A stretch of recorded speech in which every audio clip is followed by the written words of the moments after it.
Very good. Yeah, good play. Like Steph Curry, Let me for hold that instance. thought. Hold that thought. You know what? We'll get back to that. How much of an impact has that made on this series? And just, again, his game in general, I mean, where would you put it as far as just all-time games from him?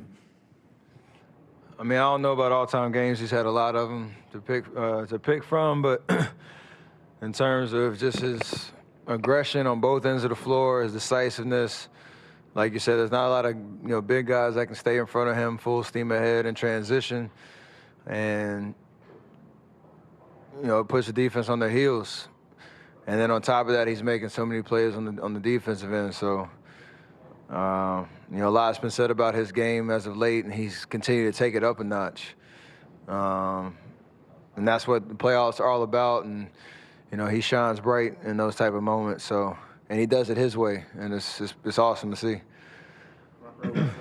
Stuff, Mark Medina, Bay Area News Group. To build off the stuff you talked about Draymond's game, what leadership qualities does he have that helps get everyone else going? I mean, it's like he's got like 8 eyeballs. He sees everything and kind of knows what to say at the right time. Watched him talk to JB after the missed dunk and kept him engaged, talking to Coach about some certain play calls and reads, even going into the game talking about different defensive strategies and whatnot. So he's just observant of everything and has just a high basketball IQ. And that's just, obviously his experience, but the fact that he's so versatile, he can do a lot of different stuff and knows how to help a team win. All the way in the back, please. Steph, Andrew Hopner, KZI 9 News. It seems like it's pretty well known that this team goes on these big third-quarter runs. Draymond sat up here and said 13 points is a 2-minute stretch for us. Do you guys almost have that expectation now that even if you're down 10, 13, 15, that third-quarter run is inevitable at certain points? I mean, I wouldn't call it inevitable in terms of this is the NBA. There's talented guys on both sides of the floor, and it's kind of a tricky conversation because you don't want to be in that situation over and over again. But we understand basketball, it's a 48-minute game, and, teams have talent. They come out, especially playing with desperation in a situation like this, down 2-0, give us their best shot. And, after the first quarter, we were down 2, having not really played well. Down 13 when they gave us a really strong punch in that second quarter. But there's no panic or, in the locker room, keep our composure. We talk about certain adjustments and our energy and our effort in the third quarter. Whether you make or miss shots, you can live with that. So last 2 games has been big. We pretty much won the game in the third quarter, coming back and giving ourselves a chance. And game 4, we'd be all right, hopefully, with the lead and be able to play like that, too. Colin Ward-Henninger, CBSSports.com. Steph, you had the big win against Houston. You now have the back-to-back second-half comebacks, and this one in Portland. Do you think that the toughness of this team over the last few years has been underrated because of the style that you guys play? I mean, you don't win without that competitiveness and that killer instinct and just finding different ways to win games and different styles. And tonight, and as of late, obviously with KD out, it's those other, I call them the other guys, but, they know who they are, that step foot on the floor and play with confidence. Quinn was tremendous in that first, 4 to 5 minutes in the fourth quarter, decisive, getting to his spots, making plays. JB all night stepping up. Zoe, Alonzo hit a big shot in the corner, hit a big 3 for us. So everybody, when they step foot on the floor, know they can help us play. And we got to play that way, shorthanded and doing it by committee and having each other's back. So it requires a certain amount of toughness to do that for sure. Jamal Corner, Reuters. Steph, given kind of the degree of difficulty of the last couple games, the comebacks, kind of not to mention, the underdog status, if you will, that you guys have kind of taken on since Kevin's injury, does that make these last few victories just that much more satisfying? I don't know. We've been in this situation before, chasing the finals appearance, and it's kind of hard to separate all the different narratives. It's just about winning. and doing whatever it takes to win. So we're going to keep that same mentality no matter what's thrown at us. And again, we're one win away from 5th straight finals. Like, a lot goes into that, and you can spend all day talking about all the different storylines. It's just you got to win games and figure it out. On the right side, please. Steph, Tom Ward, Coin TV. You mentioned a desperate team, and that's what Portland will be on Monday. How much of a priority will it be within your guys' huddle to, close this series out and not give them any semblance of having a shot in this series? The mentality stays the same in this building. We know they're going to come out, like you said, and play. Just come out swinging with nothing to lose. We got to be able to have energy and smarts, to start the game and hopefully win that first quarter to create momentum.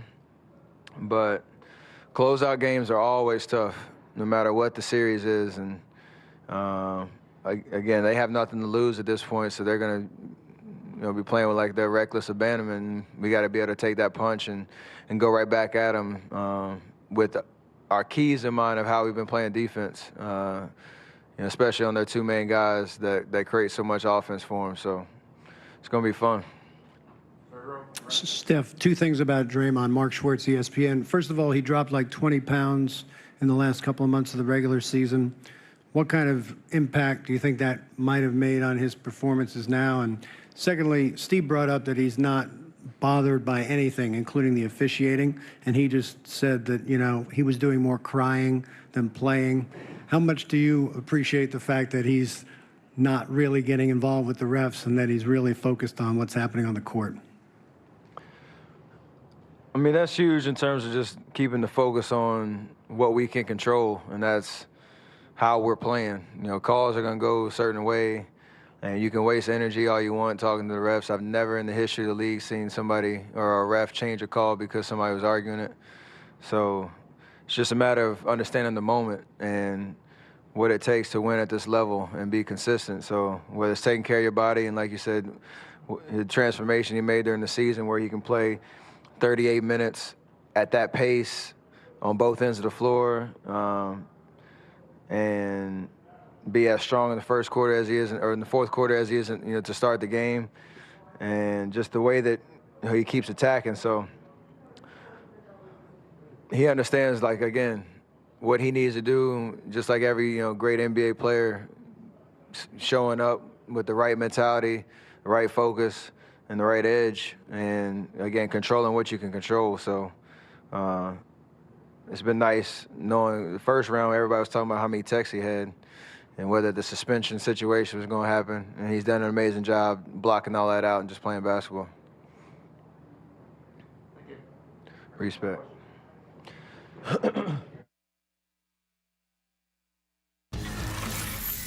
Steph Curry, after a 36-point night, believe it or not, this is the first time in his playoff career he has strung together 3 games of at least 35 points or more. Wow.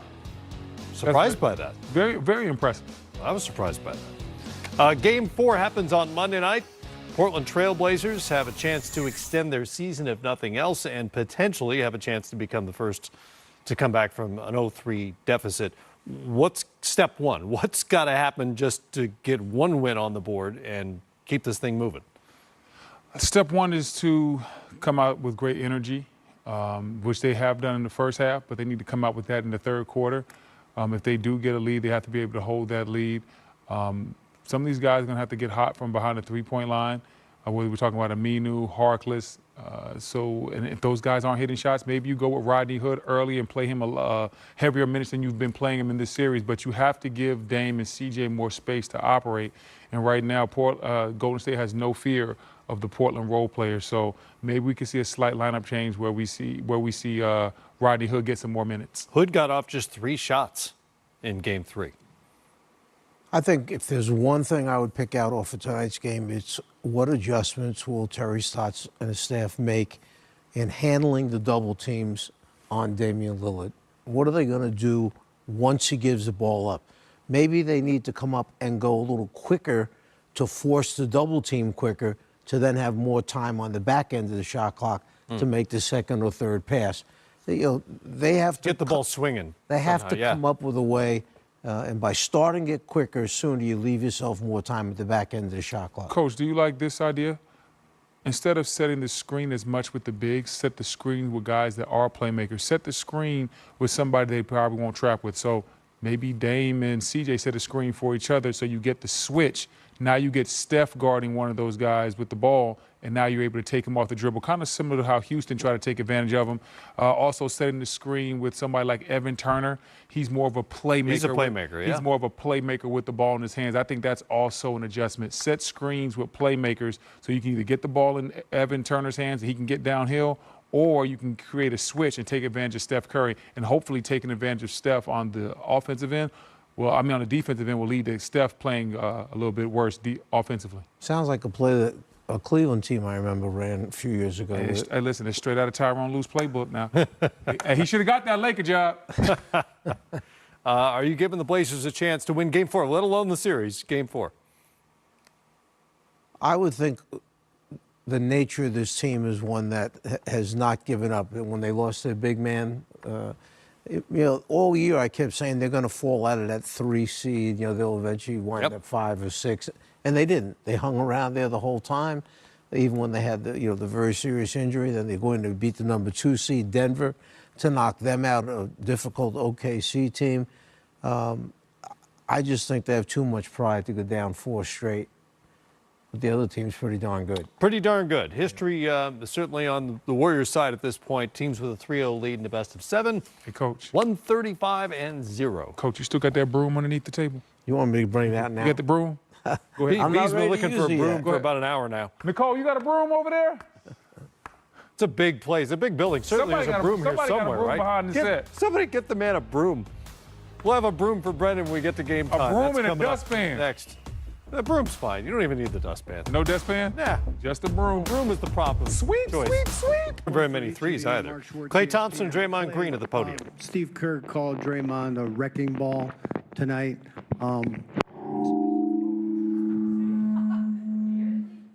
See, he was right. How would you quantify?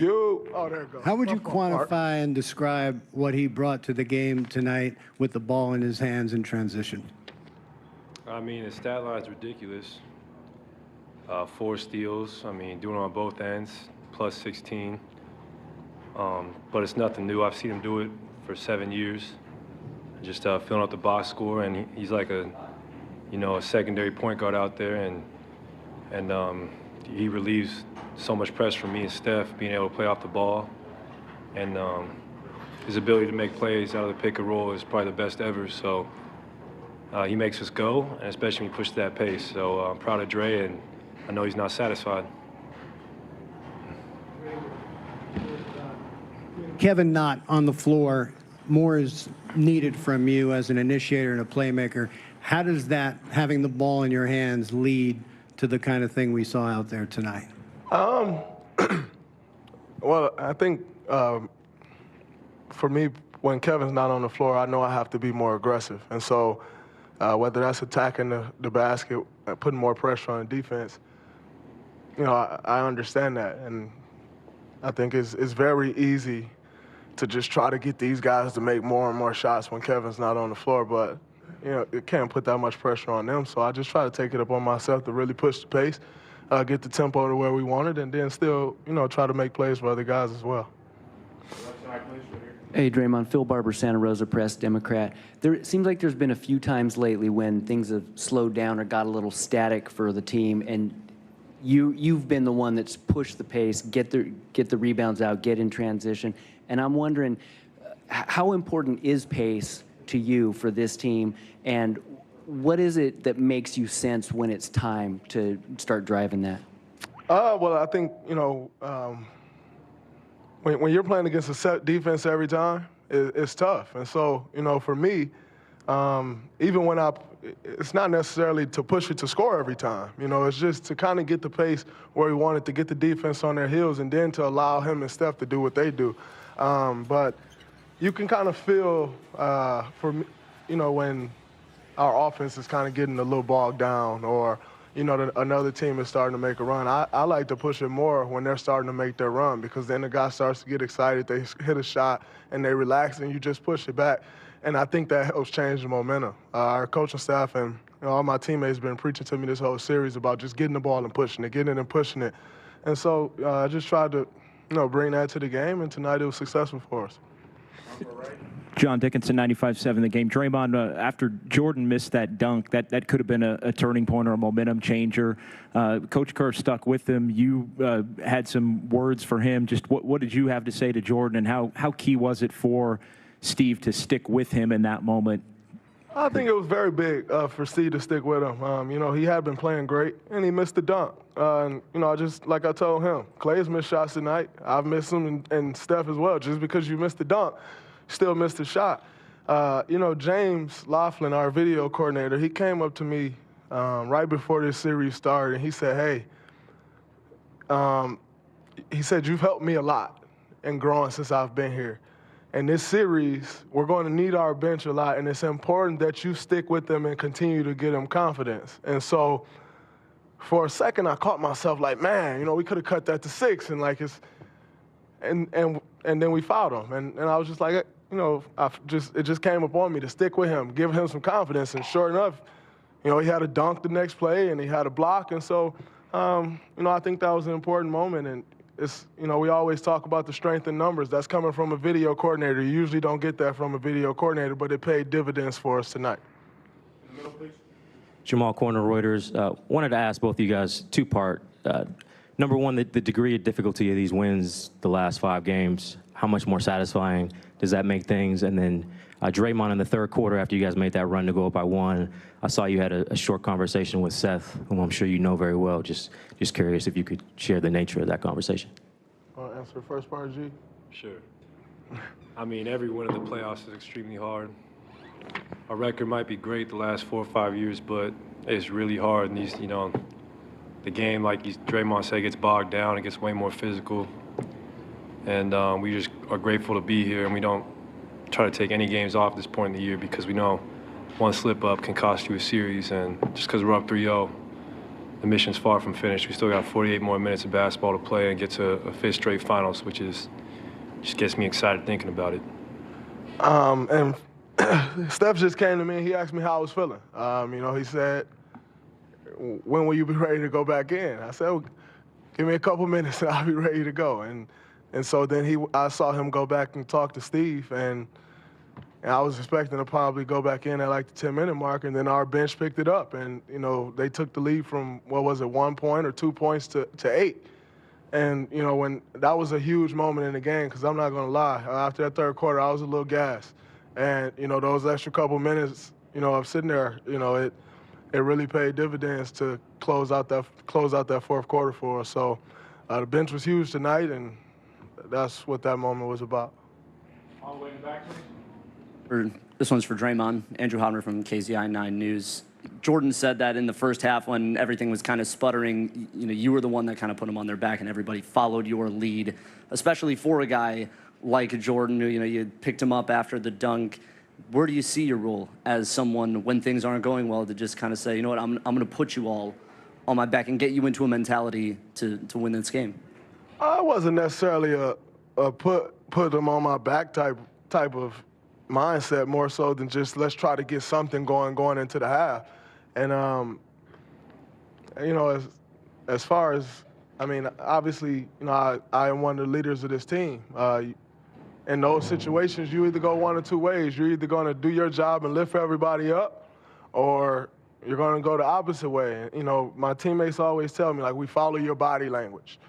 And so in that moment, I just wanted to make sure my body language stayed positive, because I know no matter what, we down 20 points at half, we can still win that game. And so we went in the half down 13 after I thought they had played an amazing half.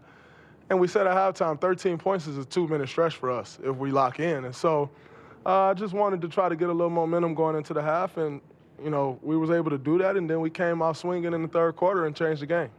In the back still. Mike Richmond, NBC Sports Northwest. Draymond, with all the defensive pressure you guys have put on Dame, do you get a sense he's fatigued or tired? I don't necessarily think he's fatigued. I think, we're just throwing multiple bodies at them. You know, they've had an incredible run thus far. You know, they went 7 last series. They had OKC the first series, who was a tough team to play against. And so, you know, we just want to try to wear guys down over the course of 48 minutes. It's not necessarily that he's going to start the game gas, but if you can just wear him down over the course of 48 minutes, that makes those shots as the game go on a little bit tougher. And so, you know, that's been our plan, and you know, we've done a pretty good job. But like Clay said, we got one more game to win, and we know Dame can get hot and change an entire series. So we just got to stay locked in because we know he's more than capable. In the middle, please, in the back. Mindy Bach, ABC 7 Sports. First to Clay and then to Draymond. We know that Draymond's always been the heartbeat of this team. That's what you guys have said. He brings the energy, he brings the emotion, but just his ability to also anticipate and vision and see ahead. How much have you seen him just improve over the past year or two and what he's able to do on the court in that respect? And follow up for you, Draymond. Could you have done what you're doing right now just a stretch and you think last year in the playoffs or the year before, or is it just a culmination now just being with this group for so long? Well, I think he has the most triple-doubles in Warrior history, especially in the postseason. So I don't think he's really improved. I just think he's been doing what he's been doing since he was at Michigan State, just being an all-around player. And see him continue to do this for hopefully another 10 years. But, yeah, I'm just proud of him and everybody else on this team, man, especially the bench. The bench, incredible, especially, you know, everyone's saying it's thin this year and all this, but they come to work every day. And, you know, they follow our leaders, and it's a strength in numbers thing. I mean, I hope I was capable of doing it last year. You know, but I feel great, you know, and just trying to bring whatever I got to bring to the table to help this team win, to help DeMarcus and Kevin get back out there on the floor, you know, and that's my main objective, just to win as many games as we possibly can right now to get those guys back. When we have Steph, Clay, KD, DeMarcus, I mean, I don't need to play like that. And as crazy as it sounds, like somebody have to give up some when you have that many guys who are capable of doing what they're doing.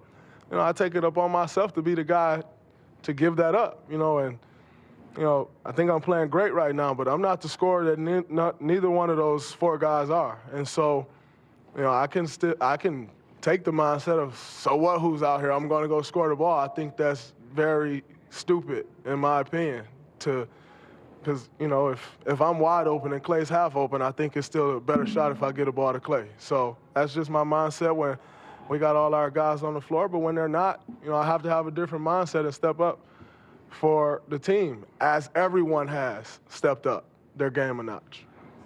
On the right. Draymond, Mark Schwartz, ESPN. Steve pointed out that at this point, you're not letting anything bother you. Turnovers, missed shots, and especially the officiating.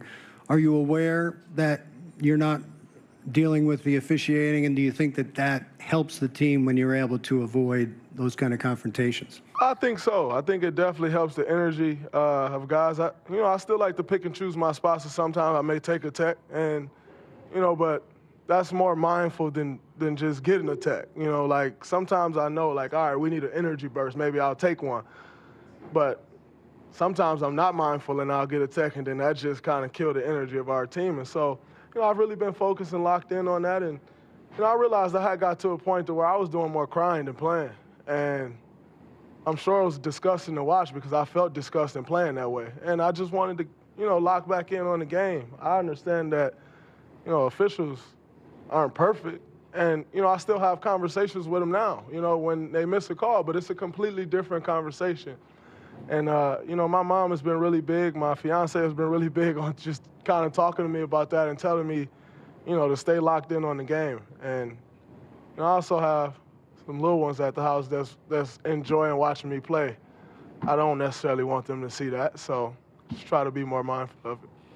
Last question up front here on the left. Dieter Kurtenbach, Bay Area News Group, for either one of you guys. This organization has been proactive regarding rest in the regular season. Are you guys feeling the positive effects of load management at this juncture? I think so. You know, like you said, Steve and, you know, our entire organization has been on board of, making sure guys get as much rest as you possibly can through a rigorous season. It's a rigorous schedule.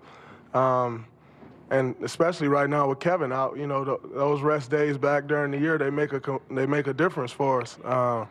So, that's been good. And sometimes it may cost you a game or two during the regular season, but it's more important to be healthy at this time of year, understanding that we're trying to play into mid-June every year. It's good to be healthy. So I think it's making a difference for us.